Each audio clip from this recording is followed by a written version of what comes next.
You could get them, but can you keep them? When I walk, when I walk, when I walk, when I walk, She all niggas. You're tuned in to Girl Stop Playin, and I'm your favorite homegirl, Koereyelle, here to encourage you to stop playing with your potential and start working for what you want in life and in love. I'm bringing you the information and the conversations to help you make the money and get the honey. You can have it all as long as you are willing to work. And we have one of my favorite working women in the building. She ain't new to this. My girl is true to this. We got Chef Ahki in the studio. Hey, boo. Cool. Hey, honey, how are you? I am so good. When I was sitting here thinking just through this introduction, there's so many things that, and I didn't even give you a whole introduction. I'm gonna let you give yourself an introduction, but there's so many things that I could say of like my experience with you over the years. I think that we met through business.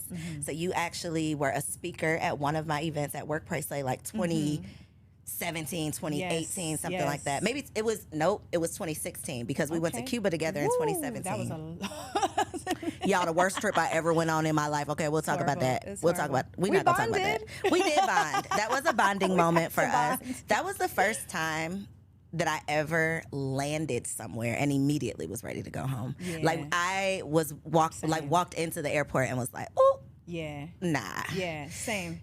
It was awful. And it didn't get better. It did not get better, girl. There was no upside to that trip. It was the ocean, the clean ocean that seemed like it hadn't been touched in 50 years was probably the best part. But yeah, no, it was very bad. Wasn't worth you know what though? It was definitely my fault because I brought it to you like, girl, let's go to Cuba. She did. I did. We got some cheap ass flights. It's her But fault. let me tell you why I ended up in Cuba. You know how I ended up there though? What? Them damn pictures. Everybody's photos, and y'all, this is what I thought. The old this is what you get for not doing your research. I saw everybody in the old school cars with all the colorful photos, and I'm thinking, ooh, that looks like so much fun. Not realizing that they're not in those cars for fun. yes, Those are their vehicles. they don't have a choice. They don't have a choice. It was like being in a time machine, like back Yes, to it the was. 50s. It was absolutely crazy. Post-war vibes everywhere. Very much so. Like the Y'all place don't know what's stopped. going on in the rest of the world. Yes. Y'all don't even realize how far behind you are. That was crazy. Yeah, and it really showed me the power that Americans have to just Cut your asses dismantle off. and control a country. Yeah. It's phenomenal. That's outrageous. Yeah. So let's start with the what's the word? Repatriation. Repatriation. Because I think Cuba very much so gives me like that to me is what I feel like my life would be like if I leave the United States. Understood. I think a lot of people have that idea as well. Am I wrong? You are wrong. Okay, help me. Get me You right. are wrong. So, to each his own when it comes to lifestyle, right? And I think that as Americans, we do get used to a lot of creature comforts. And for me, I really needed a balance because I do like my creature comforts, and there's certain things Girl, that what's I a just creature comfort? a creature comfort is just the all the little things. What we say are little, I'm sure they're huge to others. Girl, like hot water. And For example, most of my neighbors likely don't have a dryer. Instead, they Belize. dry their clothes outside. Yes, in Belize. So for me, that's a creature comfort that I truly enjoy. Why? Because I want that crispy, fresh, warm towel fresh out the shower. I personally really like that. Now, have I tried to say, well, let me see what this would be like just to hang my clothes out and see how it would be? The truth is, it's so hot and it's so breezy that by the time I took my clothes off the line, I realized half the stuff that I wear, it's also summery clothing. It's very thin, right? So half the time I end up not needing the dryer unless it's my blankets and towels. So, there's creature comforts sometimes have to do with your environment. Got you. So I'm learning. What's another something that we probably take for granted? Oh man, I could tell you so many things. I would say one of the things is that in a lot of countries, third world countries, the electricity will turn off randomly, okay? Now, in truth, it's nowhere near as bad where I am as I've heard it can be in certain countries in Africa, et cetera. Where I am in the 3 years that I've been in Belize, it's turned off maybe 3 times. How long is it staying off? And it's usually on an average maybe 10 minutes. Okay. So this is not extreme, but it is abrupt. And it is like, whoa, I was just into that Netflix movie. What just happened here? Well, and then we look outside and we see the whole town's dark and people are just go out on their porch and have a beer and wait for 10 minutes and go back in and start life. And it's become kind of fun to me when it happens. I'm like, oh, Let's just have it a party, happened block again. party outside. Oh, we just gotta relax. you know? Wow. So it's not huge, but it is different. Very different. Okay, what is the, and I feel like there's, when I think of this conversation, it's almost like the type of traveler that you are, because you know you got some type of travelers like me. I want to be on the resort, like unlimited. I'm like an unlimited, all-inclusive Yes. resort type of girl. I don't want to think Yes. about anything. I don't want to pay for anything extra. Everything's already covered. Let's just do it. That's me. Yep. Some travelers are more like adventure travelers, or they want to True. get out. They want to be with the locals. They want to like immerse Yes, themselves in the culture. I feel like you are probably more on the cultural side than the all-inclusive side. So for you, I assume that this was an easier transition. Because you are very much so, the retreats that you do, right? They're very much so, I think, because I have not personally been, but they seem like they're very immersed into nature. Like you're with the locals, you know, like you're doing all of these things. Well, I try to keep a really good balance because I understand who I'm serving. And I think that Black women, I must say, we are some of the pickiest. We are. When it comes like to what we just like. everything. We like what we like. And so I get it, you know, so I really try to serve them in that way and give them the best of both worlds. All of my retreats are at 5-star luxury resorts, period, point blank. I know for me, a big thing is sheets. Beds. If that bed's not soft and those sheets are not soft, I just cannot do it. I just can't do it. So I look for that, and then I try to kind of work with the resort to give my girls an immersive experience option. So maybe out of that 6 days, you know, we'll have one day where we do a jungle trail and we see something historical and we go to a waterfall and we can do all of our beautiful feminine rites, sacred rituals. Singing in the jungle. You know, That's what I say. I could be singing in the jungle, I baby. be singing in the jungle, honey. And so we do all of those things because that's the goal really of the S&W retreat, is to give women a place to heal outside of their natural environment. And sometimes to heal, we gotta get out of what we're used to. It might be a little uncomfortable, but it's not a lot of women that could say, I walked into the forest for a whole day by myself and just let God talk to me. Sometimes you need to take your ass and just go be quiet. Have you been to a, is it called a silent retreat? Have Yes, you been I to one have. of those? Yes, I have. How long did you do it? Yes, I have. I was at a silent retreat for 5 days. And I went because I was asked to serve at that retreat as a chef. Okay. So I was a silent chef. Okay. But they gave me they gave me the most beautiful room in this beautiful home. And it was overlooking the mountains, and I had a beautiful sun deck that I could tan on. And what we would do is when it was time to say any words at the end of the evening, there would be a bell. And we would hear the bell and we would know, okay, we're going to gather for dinner and we're going to say, this is how our day went in silence. And to be honest, it was the most absolutely peaceful and beautiful experience just for people to just shut up. Was so good for me. In theory, I feel like that would not be the worst thing ever, but 5 days. It Yeah. seems like Extreme. Is it like fasting? How like once you get through like the first day or day 2, it's like you got it. Is it like that? Like once you I think get it through depends the on the initial. kind of woman you are and where you are in your own evolution and journey, honestly, because for me at that time, there was a time in my life where I think it would have felt that way. But for me at the time, I was a new mom. I had had a crying, crazy baby. I was tired. I had so many books I wanted to read, so many things I wanted to write about. I'm a thinker. I'm a visionary. So for me, it was like, oh, good riddance. Great. Okay. Well, now I can get to what I really want to do, which is to write my life journey, my life plans. I get to read my favorite books. I get to tan in the sun. I get to hear all my favorite music. I get to write songs and sing to myself. I'm never bored. So for me, it was divine. It was good. It was good. Divine. Okay. So at your retreats, what are some of the return to yourself activities that you're doing with these ladies? Great question. So we have a day of silence on the retreat. And I feel like out of all the amazing things we do, it's one of the most impactful because women just don't get a day of silence. Just not one damn day of silence. So that's one of the things. I think one of the other things that we do on a retreat is something called Qigong. And I teach Qigong to women to help them to do stress management, to get stress out of their bodies. What is it? What is Qigong? So Qigong basically just means it's life force energy that you're manipulating in the body through movement. So it's life force energy movement. So in these practices, you'll basically have very specific positioning, and through rooting into the ground, which is how I do it, getting them barefoot in the ground.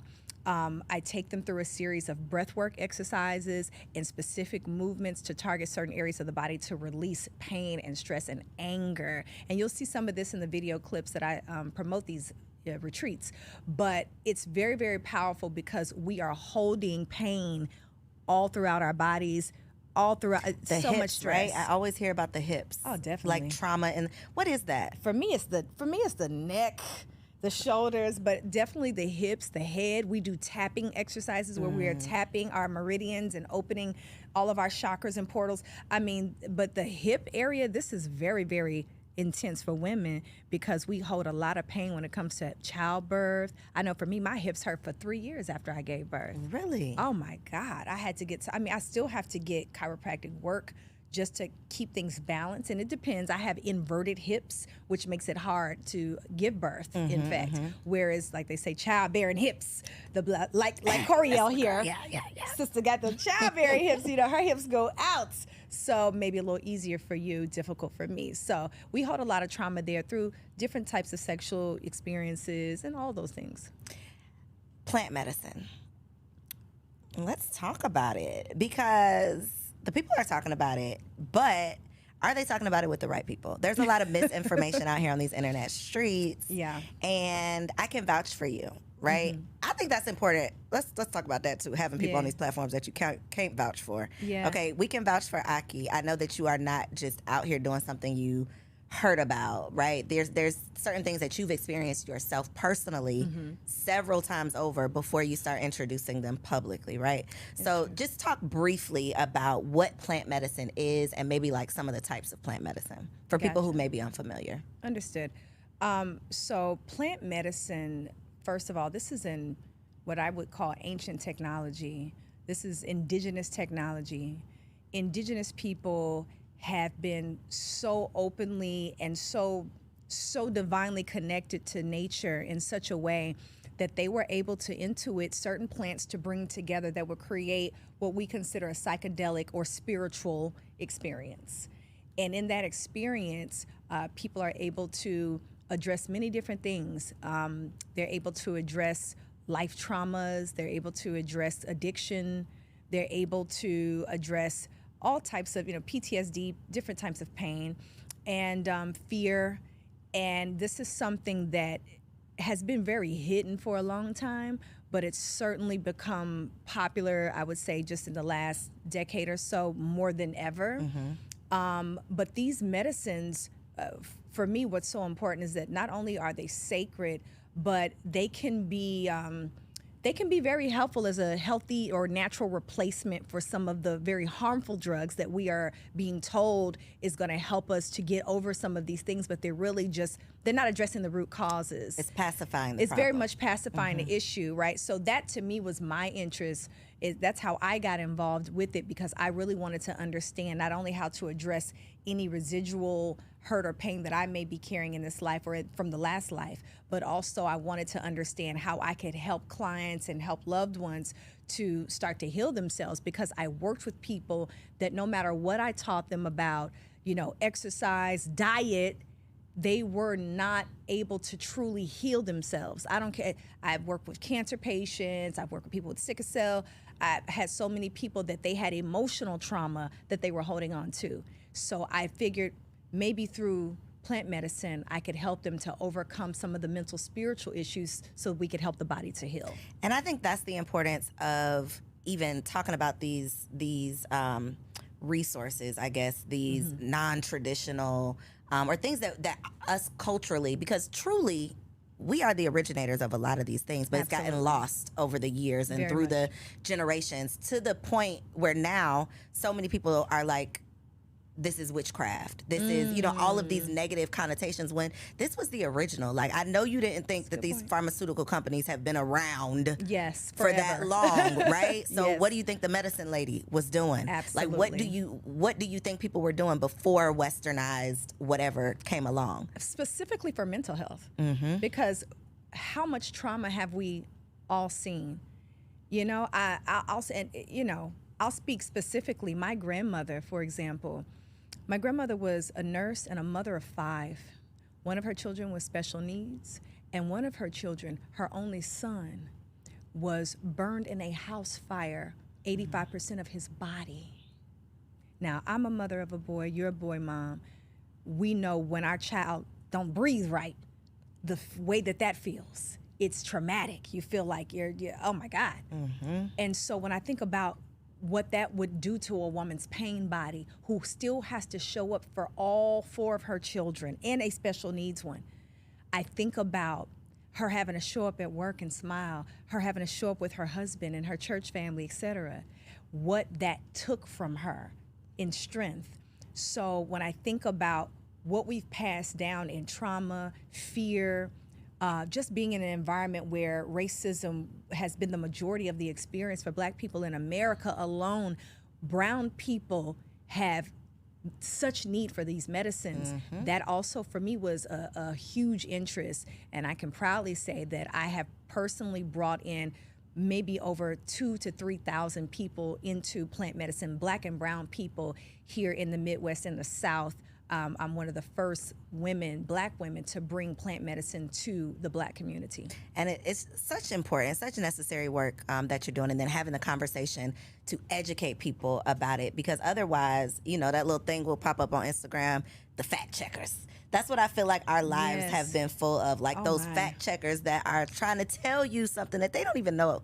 They don't know the truth, but they Yes. want to fact check what they think you got going on, and Absolutely. just steering the conversation in different ways. And then people are truly suffering because they are afraid of what could truly save them or heal them, at least. But we're so caught up in the fact that, you know, our doctors are the end all be all. Our doctors have our best interest at heart. The pharmacist down at the pharmacy is going to save your life. And that is not the case. And so I think just having these conversations about there being alternatives, right? You don't have to only, you know, there's more than one way, I guess, to find a solution to the problem. You got options. And I think it's important to note too that, you know, ayahuasca, psychedelic fungus, you know, all of these things, they're not necessarily tools that cure and fix anything per se.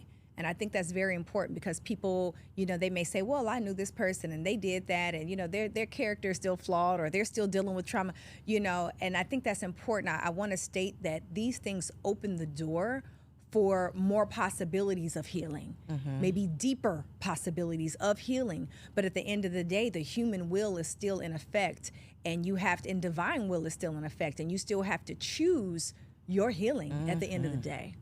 And have responsibility. Take some responsibility, accountability. I think is super important. One of the issues specific to women that keeps coming up is fibroids. And you've been, okay? She ain't new to this, y'all.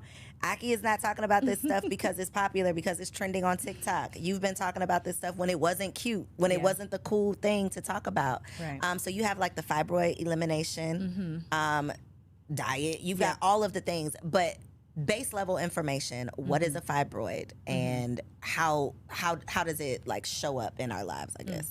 Great question. So yes, fibroids affects 1 in 3 women in the U.S., and this is really a pandemic of crazy proportions for Black women and women of color. And everyone wants to understand why there's this huge disparity, you know, with us. And the root of it, honestly, is lifestyle, it's environmental, and it's cultural.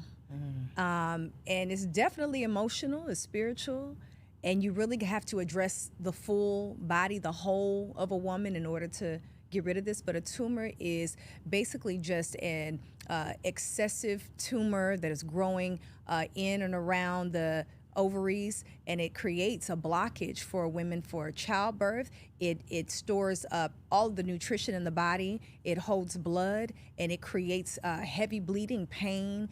It can create infertility. And this is it's a huge problem for most women, and typically it's handled through surgery. Just cut it out, and right? hysterectomies, unfortunately. Yeah. I literally saw someone post about their experience. They had just had a surgery. When I tell you, there were over 100 comments of women that were like, "Yeah, mine's scheduled for 2 weeks from now," or "I had mine last summer," or "Girl, and I'm sorry, Yes. what? This is just Every time. y'all are just ordering them up like Yes. how? Every time I talk What is about happening? this, that is the case. Women are like, "Whoa, man, I wish I would have read this before I just got out." "Oh yeah, I just got mine is scheduled for next week." I mean, it's so normal. Crazy. Absolutely. Well, this is what happens again, like you said, when we have a culture that we believe wholly and fully on the medical system to treat an issue that is in fact preventable, that is in fact possible for you to shrink and eliminate your fibroid. I don't care what anybody tells you, it's true. I've experienced it with many, many women. We've had a woman who shrunk up to 40 fibroids in her body, and had children. So this can happen. You don't have to go under the knife in order to heal, but it has become common because it's the convenience and the lack of knowledge and education. And it's like the quick route, right? It's like the weight loss surgery versus the weight loss journey. The weight loss Absolutely. journey, like getting in the gym versus going to have. Because it's a journey and a lifestyle change. And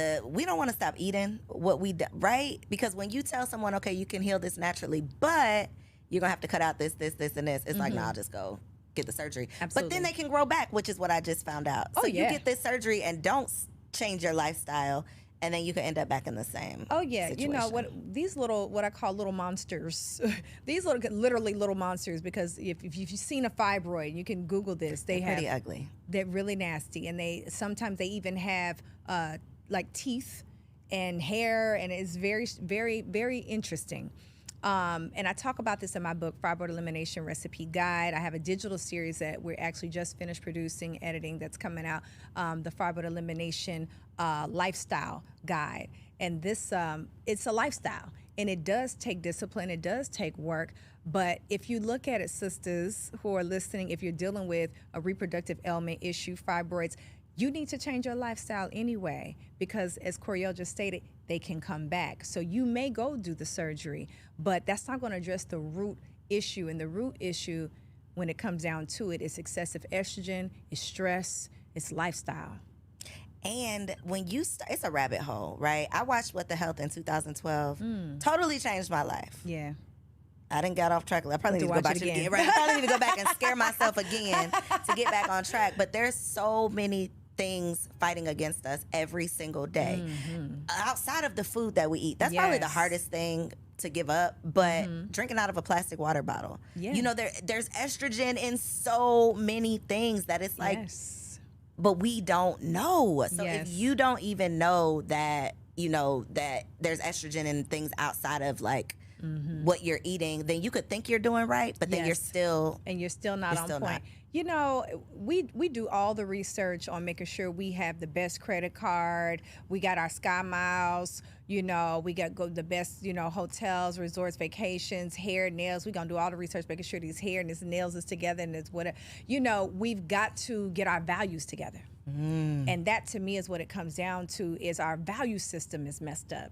So if you're going to go and spend, you know, $500 on a bag or a pair of shoes, then you may want to consider your $150 grocery bill and go to Whole Foods or go to Sprouts or go and create relationships with your local farmers and local gardeners, because this is what's going to actually save your life and the quality of your life. And I used to have a lot of people that would say, "Oh, well, Chef Ahki, you know, nobody's going to live forever. You know, we all going to die from something." You know, and I would say, well, surely we know that, but I don't want nobody wiping my behind when I'm getting ready to get up out of here. I don't know about y'all. I don't want nobody trying to tell me what I need to do with my money, because now I'm senile because I have so much lead in my brain. I don't want to not be able to hold my grandbabies because my fingers don't work because they're curled from arthritis. I don't want to be in pain. I want to thrive throughout my life. And I got plenty to do. I have the big life to live, so I want the quality of my life. And I'm trying to be young, fine, and juicy for a long time, Come on, honey. fine and juicy. Yes. Fine and juicy for as long as we possibly can. It's funny that you said we got to get our values together, because that makes me think of the whole high value man, high value woman conversation. Come on. So I put up a post that was like, you know, if this high value man shows up in this way, he has all of the money, not that much time, and he gonna cheat on you. Versus the man that might not be considered high value, makes a quarter of the money this man makes, got all the time in the world for you, and is faithful and loyal. Who you gonna pick? And the conversation was, well, what is high value? Because if you don't have no morals and values, how can you be a high value man? I don't think high earning and high value are the same, but that to me is the conversation. It's like, Facts. that's the definition of high value, is you got money in the bank, so you're a high value man. But Absolutely. are you a high value woman if you really don't value your like your internal systems?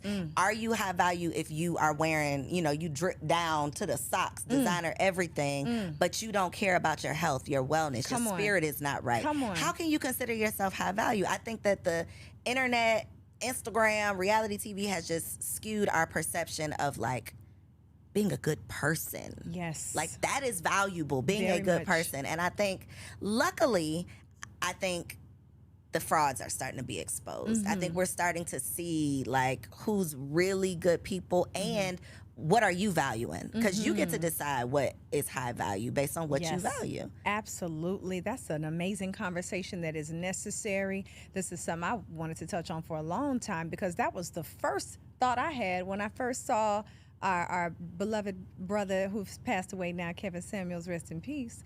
I don't wish nothing bad on you, but him perpetuating that idea out into the Black community of high value male being strictly based on your income is ridiculous. Do you know how many wealthy men have been left because their prostate is toe up and they have ED and they cannot perform? So she done ran off with half your money, high value brother, and she is giving the cookies to Pookie and Ray Ray, fresh out the county, okay? Because she is being satisfied, okay? So that conversation was always ridiculous to me as far as value is concerned, because we understand that the number one value is you gotta love God, and that's how I feel about it. And to me, loving God means, so we can address all the spooky people in the room. If y'all think I'm being spooky, I'm not referring to that. I'm saying love God, meaning you love truth, you love wisdom, you love integrity, you love high moral character. If it ain't about divine law, divine order, divine union, divine marriage, then we're not talking about nothing. You don't have no integrity. You don't have no value. You don't have no value to me. That part. So who has value to you these days, Ahki? Is Ahki single out in these streets? Let's talk about it. I am single. Ahki said she want to talk about these niggas, so let's get into it. Let's get into it. Ahki's single. I Okay. am single. Yeah, I'm single. And I was on what's your brother's podcast, Finesse. girl? Jonathan. Child, he's so funny to me. He's so cute. He's so funny. He's so cute. He is so cute. He is so cute. I mean, he's that's was he flirting with you? We're not was in he the flirting same with you arena. when you did his He was not. He was not wasn't? flirtatious. No, he said you're so beautiful. He treated me like a He queen. is very different off camera than He he is is. very much different. so like playing a role. Oh, absolutely. Very You know, much so. he totally. And I get it. I dig it. Do It's your working. thing, It brother. works. It works, right? But no, real Jonathan was very respectful. You know, you recognize a queen when you see one, and that's fine. And I was respectful. And I think that, brothers know when it's Who they safe. can play with, right? That part. They know who they can play with and who they can't. So and he said that. He said it must be difficult for you, and that the men that you would even consider, it's like a 0.001% chance, because you are a plant-based woman. You are a woman of value and integrity. You're not trying to play no games. You are a woman who has a career. You're a world traveler. You're a global consciousness woman, Cultured woman, spiritually conscious, cultured woman, and most people don't recognize, but I'm actually very revolutionary. I'm very much a black first kind of woman, and that's something that I really bond with Koereyelle on. Is she's all about her community, and I'm that kind of woman as well. So even a brother that had that doesn't have that, won't stand a chance. It wouldn't work. It wouldn't work. Who would work? Who's your celebrity crush? Oh, I love this. Celebrity crush. If I had a celebrity crush, it would possibly be someone like, oh God, this is so. It's not that hard, Ahki. Who is it? Tell us. There are celebrities that are gorgeous to me, but I just can't crush on you because I don't know your value system. I don't know how you get Okay, down. let's say they have great value. Aesthetically, I mean, okay, value aesthetically, who I think is a beautiful brother. I think Method Man is Girl, a I beautiful was about brother. to say, let me go first, and it was gonna be Method Man. Damn it. But Mexican Man got the jab. So Did he? Method Man got the jab, honey. Because so. that's why Redman didn't do this. Yeah. See, now Yeah. now That I'm would be a deal side-eyeing breaker. you. So let's talk about that. Because 'Cause I this can't is a safe do it. space to talk about that. Is it? Can you say jab? Will YouTube block us? No, I don't think so. Let's call it What can we call it? The You can't poke. As Poke. if I jab like and poke are Let's not the do same. poke. Okay, so that during the pandemic, that definitely separated people. Absolutely. It drew a line in the sand. Either you over here Line in the sand. or you are a conspiracy theorist, crazy person, where we were definitely high five playing in the crazy pool, right? We playing in the Crazy crazy pool, pool. right here. Now the world has shown that we weren't so crazy, right? That's right. But I was saying to my husband, we were very much so on the same page. Good. The pandemic is going to expose, though, what side were you on? And a lot of relationships and marriages did not last because people were like, wait a minute, you believe what? Wait a minute, you doing what? Wait That a is a minute. fact. They were not on the same page. And I for sure remember thinking like, oh my God, dating right now? Having what you to wanna do. have those tough conversations about what you Yes. believe, what you're willing to do. Yes, So yes. would that be, I'm just asking you another answer. Would that be a deal breaker for you today? Someone who It is. took the pokey pokey. It is the a deal hokey breaker. pokey. I had a beautiful, intelligent brother that I was recently chatting with, and I was hesitant to ask. Because you don't want to know the And truth. I was like, oh, I don't want to even know the truth. And as I kind of crept into, and he said, yeah, I was forced. And that's what pissed me off. That part. So because is this it, is an amazing brother, and he was forced in his so situation. it's not okay even if he was forced. No, because now we have a biological problem. That to me is too great to play with, and I cannot play. I feel like this. I have superb DNA, and we want to keep it that clean way. and tight like that. We want to keep it. I mean, God, I hope this video don't get flagged and taken down. But we're here now. We in it. So here we go. We in the sauce. The consequences, like the threats behind it all, the fact that they were letting people out of jail early if they, agreed to. Yes. It was just so much crazy stuff that I felt like I have to be living in a simulation. Honey, they was giving out fried chicken and strip dances. Free donuts. They were. Krispy They Kreme were. and popsicles. They- I said, what in And the at hell? some point, your common sense has to say, you know what? If they giving out anything, like I know your parents taught you when you were young. If somebody's just handing out free, you don't want to take it. It's contaminated. It's Something ain't tainted. right. And now the fact that they will say like specify like we want blood from people like if you're donating blood, non-vaccinated blood or it's like Yes. So we're superior at this point because we are not genetically modified. We're non-GMO. Yeah, we're non-GMO over here. I'm gonna get the T-shirt. And it's no shade because my heart truly goes out to several people who I know did not want to do it, and for their livelihood. I mean, this is a civil issue. This is a legal issue, if you ask me. But you cannot force people or coerce people. That's what it right? was, coercion. That's what it was. It was a coercion, and that to me is where we got a bigger issue now. Okay. Yeah, because personal freedom is that whole my body, my choice, that went right out the window. Right. We were just the year before yelling my body, my choice. And now you don't have no choice. Your body belongs to us. and you got to do what we say if you want to work this job, or if you want to Yes. go. I mean, it got so crazy to the point Really where bad. it was literally like, okay, like you said, it's me, it's me, you or me. Like, I have to choose myself, and so many people were not in a space financially or logically to choose themselves. They got caught up in the fear mongering, which is, you gonna die if you don't do this, and now it's like, well, you might die because you did it. Yeah, absolutely.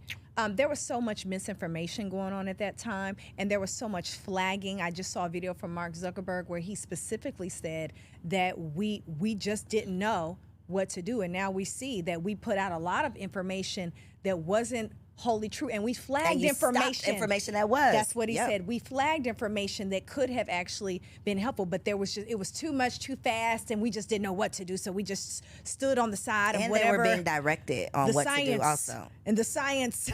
That part. That part. And so for me, my standard of life and personal code, because we got to have some personal code. Same way we got to have some values, we got to get on code, like my boy Tyreek say.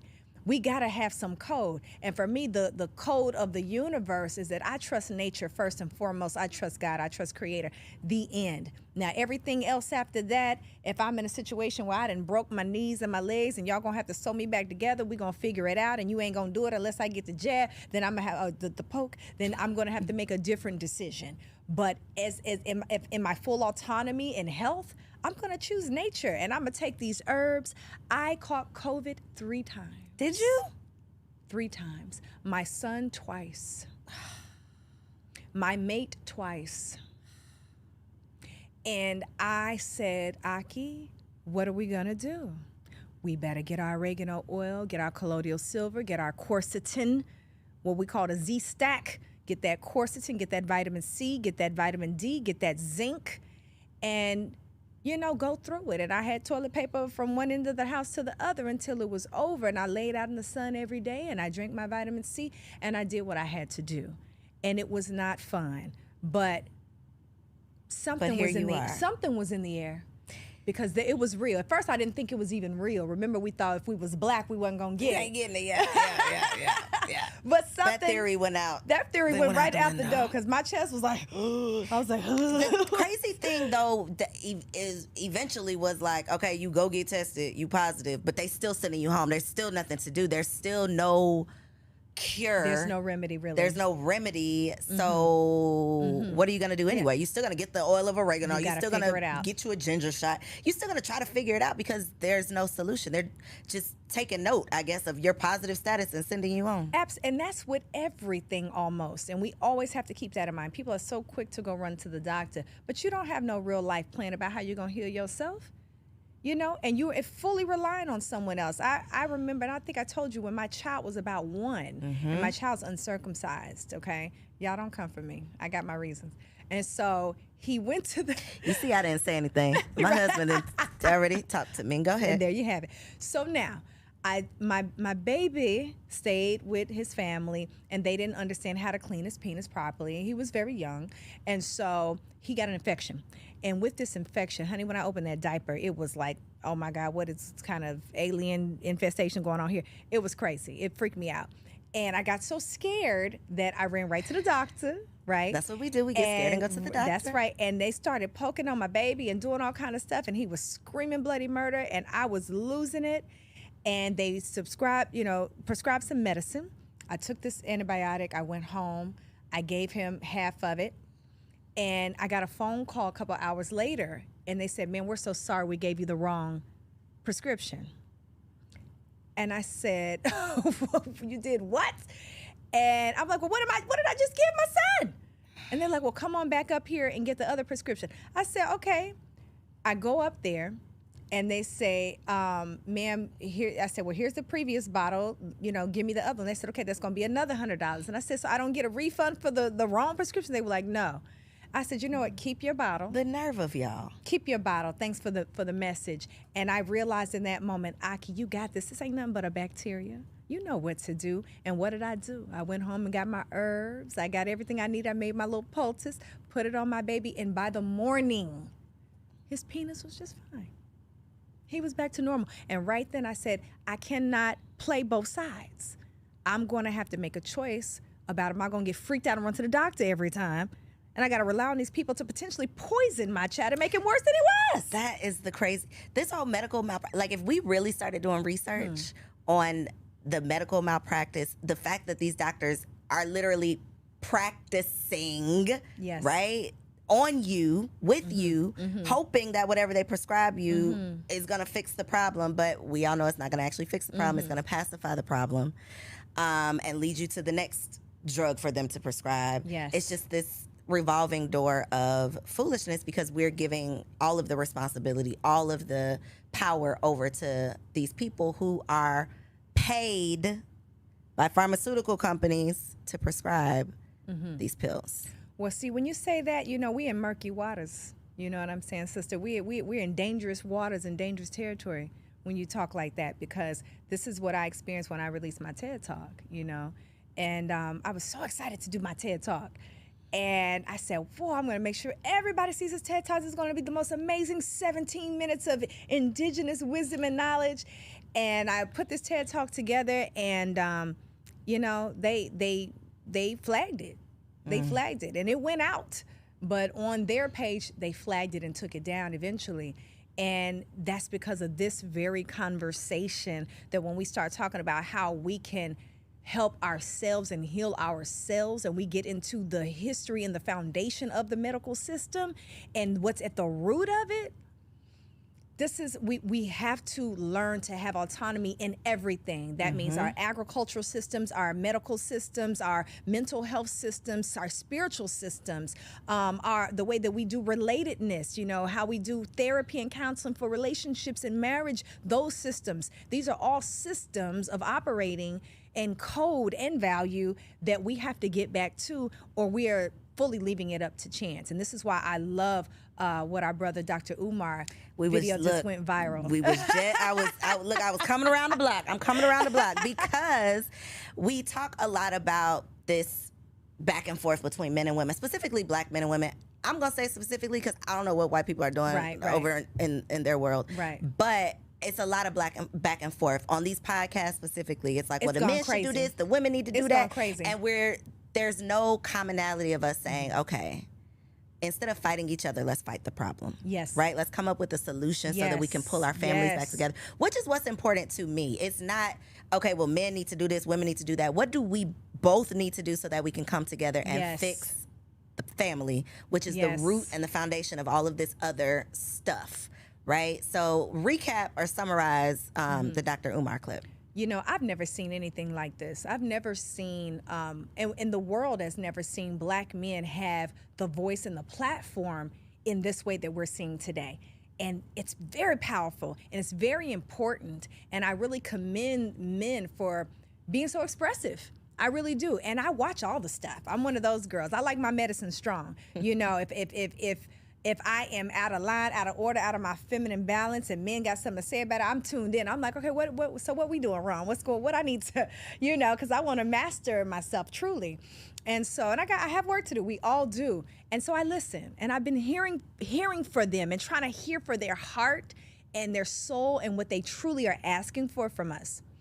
What's happened is that now it's turned into let's just beat these women into the ground, the red pill, and just make them, just humble them to such a degree that now there's shame and there's guilt and there's so much pain, because at the root, that woman is saying, I didn't know how to be or what to do because I didn't have a dad.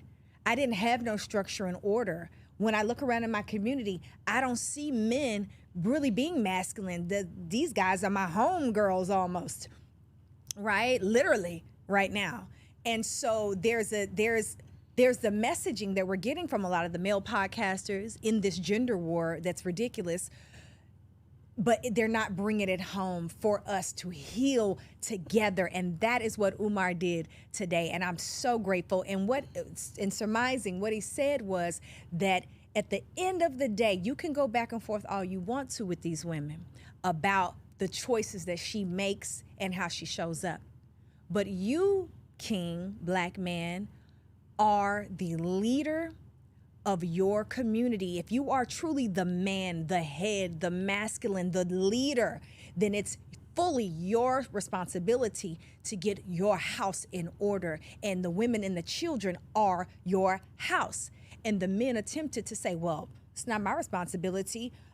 She went out and had them kids. I ain't got nothing to do with me. She got with Pookie and Ray Ray. And he said Pookie and Ray Ray should not exist. That part. Black man, because it don't matter what she did or who those kids belong to. These are all our children, and you are speaking individualism. And that, to me, is the cultural break that is at the root of the issue that Black Americans are having, because everybody else knows who they are. They know who they are, they know where they're going, and they're working together for the one goal as a whole. We are still stuck in individualism where we want to get something for us and me and mines, and good luck to the rest of y'all. And we have to have a holistic vision for Black people as a nation and a community, or we will continue to see what we're seeing. That part. And I've said jokingly several times, like, I'm just basic Black, right? I can't go home to another place. I don't know the tribe that I come from. I don't have a family member off in Haiti that I don't have any of that, right? I don't know my lineage. And I think so many of us basic Black people who, this is all we know. If I can't name them, I don't know them, right? I don't have a family Bible that goes back 10 generations and I can pinpoint when they came here. I don't have all of that. And I think that is the root cause of a lot of what's missing in the Black community is we don't have a sense of community because we don't know. We don't have culture. Yeah. Black people, we talk culture, this, culture, that. We don't really have any culture. We've been dismantled. We don't have a language. We don't have not for real, right? We don't have a language. We don't have a religion that we know came from us, right? We know what was passed down to us from our oppressors. That's what we are repeating. And so I think because we don't have that sense of culture, we don't have a sense of community. Your kids are your kids. Good luck to y'all, but I'm taking care of what I need to take care of at my house versus thinking about this whole neighborhood as being my community. Or your kids are an extension of me because we're all a part of the same community. So what can I do to improve and enhance and add value back to everyone versus just feeling like I'm only responsible for mine? And I think in that clip specifically, he kind of humbled those men because it's like, well, how can you even claim to be a man if you're okay with any child going without? Because the men were basically saying, well, good luck. I'm going to go over here and create my own family, but, forget y'all. And it's like, well, how are you going to be the leader of a community when you don't actually care about the community? Absolutely. Great point.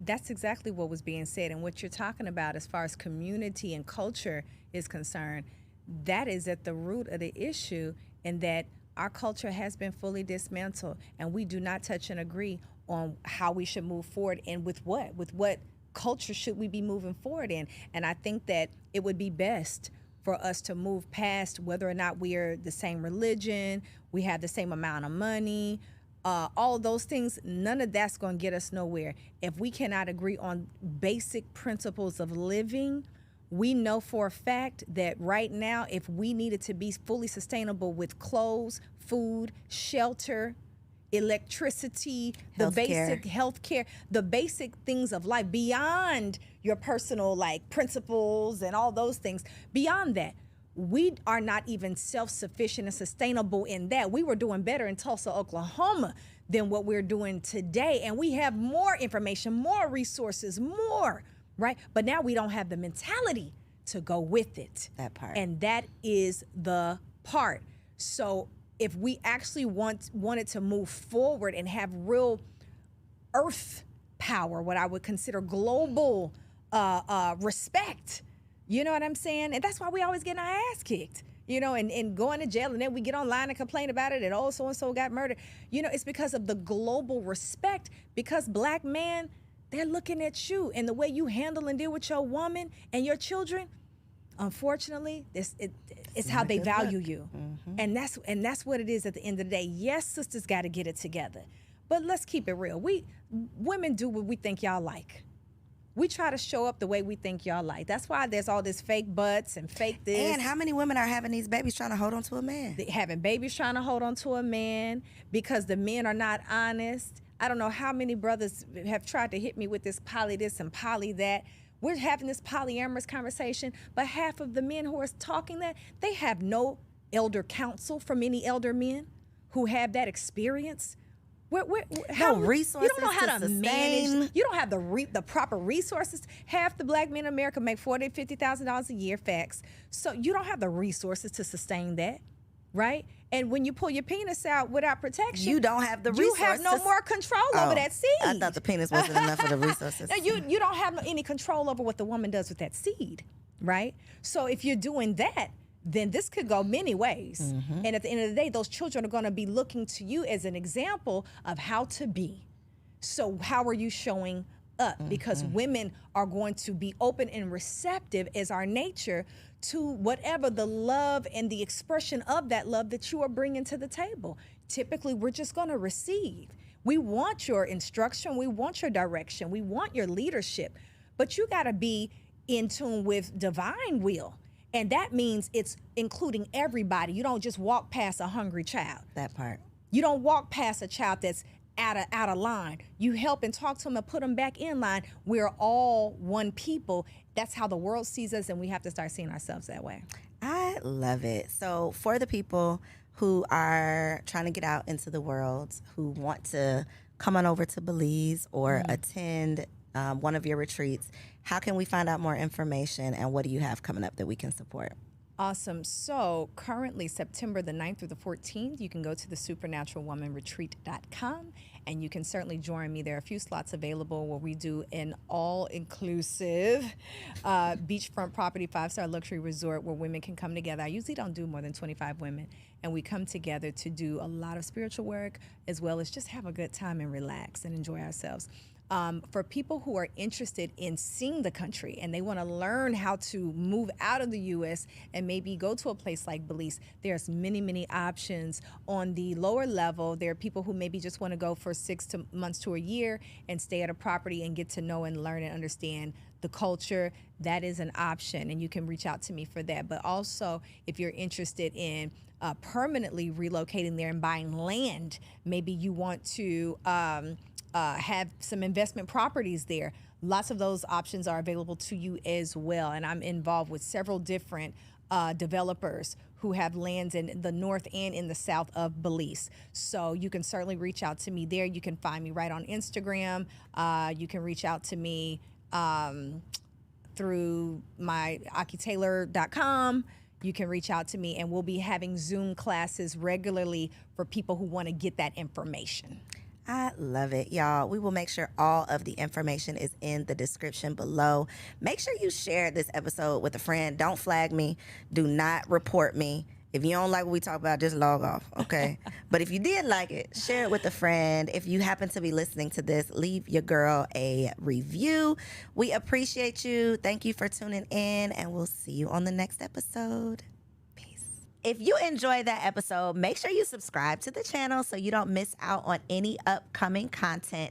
And take it a step further and go ahead and join our private community over on Patreon, because it comes with some pretty bomb perks, including early and discounted access to our upcoming events, behind-the-scene exclusives with some of your favorite guests, the opportunity to call in on an upcoming show, the chance to vote on topics and guests for brand new shows, and I'm even giving you unlimited access to my vault of business classes where I'm teaching you everything from Airbnb to developing digital products and everything in between. And you can get access to our Patreon for as little as $5 a month, okay?